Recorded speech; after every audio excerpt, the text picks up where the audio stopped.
Crackpots! Wait, no, that's probably not a good way to start the video. Theories.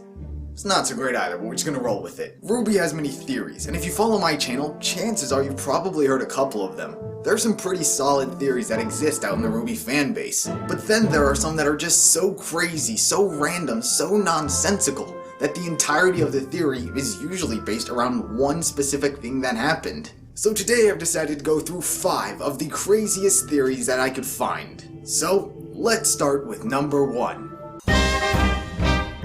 Nora has a Mafia background. Remember how I said most of these theories are based around one thing that happened? Well, this one stemmed from one of Nora's lines. Oh! We'll break his legs! Mafia is very well known for their breaking of legs. Mainly just bones or body parts, but legs are a classic. Now, Nora has a very blunt weapon. It's a hammer. A sledgehammer. The only other characters in this series who use blunt weapons like Nora are 2 very well established criminals. I am of course speaking of Torchwick and Junior. Both Roman and Junior have had business exchanges, let's call them. They seem to be above just random gang violence. More so, their actions revolve around business, or at the very least that's what it looks like for Junior. Now, I'm not saying that Nora and Junior have a connection. Could they? Sure, why not? But what I'm getting at is that if anyone in RWBY has that Mafia man type persona, it would be Junior. That coupled with both their weapons being blunt. Gangs are more associated with blades like knives. Huntsmen obviously use swords and scythes and such, but Mafia, they tend to prefer weapons that take a couple hits, such as a cane, or a bat, or even a hammer. Now how else can we try to connect Nora to the Mafia? Well, let me ask you, if I'm asking for a stereotypical way that Mafia men like to get things done without any violence, what would they do? This is usually the part where I give you 3 options to pick from before giving you the answer that I'm looking for. However, I'm incapable of thinking of 3 things, so let me just tell you. The typical Mafia way is you pay them off. If you recall earlier in the show, when Nora is trying to come up with a plan so that both her and Ren can end up on the same team, Nora comes up with this idea. We should come up with some sort of plan to make sure we end up on the same team together. What if we bribe that master? No, that won't work. He has a school. Bribing the headmaster. How else are you supposed to get things done without violence, other than money? Aside from that, Ren and Nora have been together since childhood, and it appears as though Ren has no Mafia in him. So that would mean Nora would have had to have been a part of the Mafia from a very, very young age, only for her not to be cut out for it, and making her way to Kuro Yuri. Number 2. Salem is a human Grimm. Now, Grimm seem to appear in all shapes and sizes. Mainly, we've seen them as different wild animals. However, we've also seen many different mythological creatures appear as well.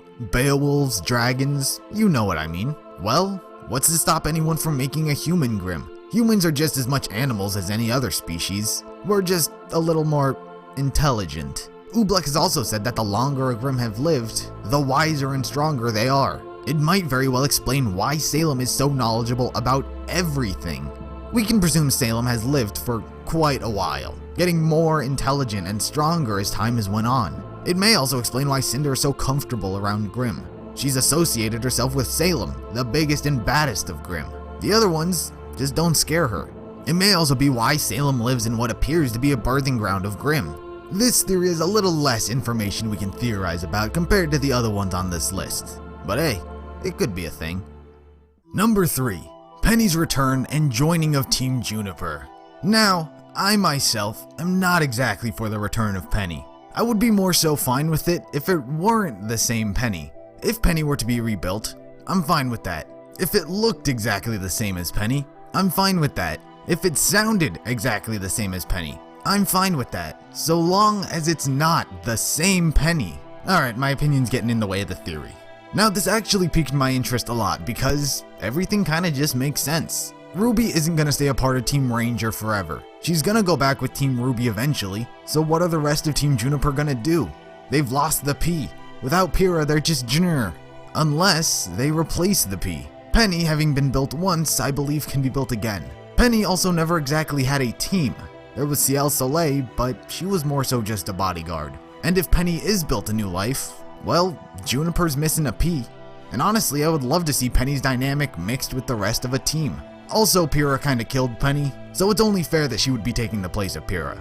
However, if Penny is rebuilt, then I would presume she would need to be taken from her creator. I don't imagine Penny 2.0 would be allowed to wander the streets as freely as the last one. Penny was also built for a purpose that went unfulfilled, meaning whoever made her initially may need to make another one so they can still go about doing what their initial intentions were. But maybe that's not the case. Maybe Penny 2.0 would be allowed all the free will she wants, and then decides to join Team Juniper. Also, I just realized this theory isn't as crazy as I suggested in the title, but hey, I needed 5. What are you gonna do? Number 4. RWBY is a wolf. More specifically, a wolf faunus. This theory obviously derives from Little Red Riding Hood, which RWBY is based off of. So to draw more connections between RWBY and her story, the theory here is that RWBY is part faunus, aka the wolf from Little Red Story. In the Red trailers where most people drew connections between RWBY and her tale, RWBY, aka Little Red, fighting Grimm, aka wolves. So people assume that the wolves in that trailer was the wolf from the story. However, RWBY was initially meant to be a bit more wolf-like. Before her final design was made, Monty almost gave RWBY gray hair to make her look a bit more like the wolf. Obviously that didn't end up happening as they gave her black hair with red highlights, but Monty's initial intention of RWBY had the wolf integrated into her character. That means RWBY was both meant to represent Little Red Riding Hood and the wolf. Now as for any evidence of her being a wolf faunus, there's not much, if any. She kind of acts like a dog at some points, but aside from her actions, they appear pretty normal. But if she were to be a faunus, she would also have at least one faunus trait. It could be anything from wolf ears to tail to fur, but there's always one. RWBY doesn't appear to have any wolf traits, as far as we're aware. But if this theory were to be true, that would also mean one of RWBY's parents had to have been part faunus. Well, as stated in the world of Remnant, and what do you know, they're also using wolves as an example, when you take 2 wolf faunus and make a baby, you get a little wolf. When you take a human and a wolf faunus, you get a wolf baby. When you take 2 random faunus, you get a random faunus. Now if this theory is true, one, if not both of RWBY's parents had to have been part faunus. Meaning if we want to act safe for this theory, Summer at the very least had to have been a wolf faunus. Why Summer? Well, because we don't exactly know anything about her, nor have we ever seen her well enough to determine whether or not she's actually a faunus. We don't know. She could have had a wolf tail. We've only ever seen her with her cloak, so we've never been able to tell if she really was a faunus. So if Ty is a human and Summer is a wolf, RWBY more than likely would have ended up being a wolf faunus. And maybe she just doesn't know it yet. Now going off that theory leads perfectly into this next one, but it's about Yang. Number 5. Yang is also a faunus. Not a wolf though. A dragon. You see, in the RWBY being a wolf theory, either Ty or Summer would have had to have been a wolf faunus. However, if Yang were to be a dragon faunus, both Ty and Raven would have had to be faunus, but of different animals. So if we want to try and make both the RWBY and Yang being a faunus theory true, Tai Yang would have had to have been the one who was a wolf faunus in both scenarios. So let's assume he is. Tai Yang is a wolf faunus. Let's also assume that Raven is a faunus as well. A raven. Her animal trait being able to turn into a raven. So because Tai and Raven were 2 faunuses of different species, Yang's faunus type would have been a complete roll of the dice. No one would predict what faunus she would be. We've seen cat faunus, monkey faunus, rabbit faunus, all kinds of different animals that exist in the world, including many mythological creatures as well. The one we're concerned with is the dragon. Now why would I go with dragon instead of, say, a phoenix? Could Yang be a phoenix? Yeah, sure, why not? But I went with dragon simply for her name's sake. Yang Xiaolong, when translated, means something like little sun dragon, or something along those lines. Even her own father calls her by that. My sunny little dragon. So Yang's name draws parallels between that of a dragon. What other connections can we make with Yang and her dragon type? Well, probably the most obvious is her semblance. Well, not exactly per se. When Yang activates her semblance, her hair bursts into flames. There's this release of power, usually in the form of an explosion behind her. But it's such a primal reaction that Yang has during fights, it's as if she's becoming more animalistic. But there's also the question, what about Yang's eyes? Why do they change color? Currently, the best answer to that question is, it's just a side effect. And when that is your best answer to that question, it's not great. It's when you think about Yang's eyes, her affiliation to fire, her name, all of it. Perhaps Yang and her sister may be a faunus. So if you want both RWBY being a wolf and Yang being a dragon to be true, here's how the chain should go. Tai is a wolf faunus. He met Raven, who is a raven faunus. The two had a child, and because of their different faunus types, they had a dragon daughter.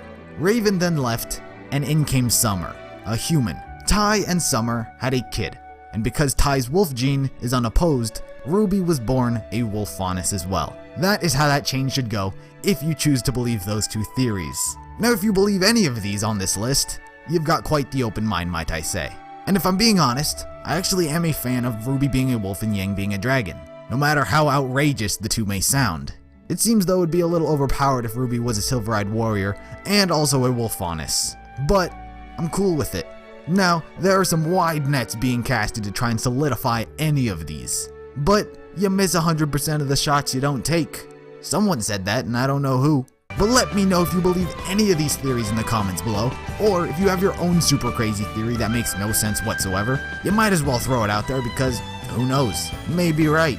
But like this video if you enjoyed it, subscribe if you're interested in more content like this, and I'll see you in the next one.